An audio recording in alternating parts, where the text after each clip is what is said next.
Well, right now I'm standing on Kristen and Dennis O'Sullivan's property in North Tonawanda. But as you can see by this fence that they put up behind me, they only use about 2/3 of it. That's because if you walk through the detention pool in their backyard, you'll be standing in a couple inches of thick swampland. It's something the O'Sullivans knew existed when they bought their property 4 years ago. They just never thought it would be this bad. They told us what it was is that it would, in particularly big storms, it could fill up, but then within 24, 48 hours it should drain.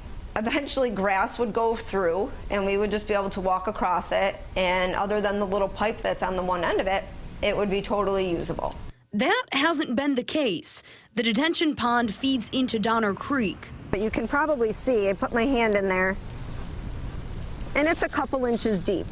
And that's not the only problem. The city water smells, and they often find dead animals here. It has filled up as high as 18 inches in particularly bad storms, and especially like in a typical rain year. The O'Sullivans say it's as much a health issue as a property value one. They pay around $8,000 a year in property taxes. The city says this is a case of buyer beware. The pond is inspected annually, but it's required to be there by the DEC to control runoff. Right now, the city is working to improve flow of Donner Creek with a restoration project. They're working now to get better access to the creek, which could help the O'Sullivans' problem too. But they're hitting roadblocks there because not all neighbors have agreed to sign an easement. Since the last Common Council meeting, the city has been out here on the O'Sullivans' property working to fix this problem via that restoration project.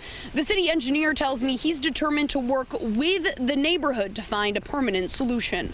Reporting from North Tonawanda, Jen Shantz, News 4 at 6.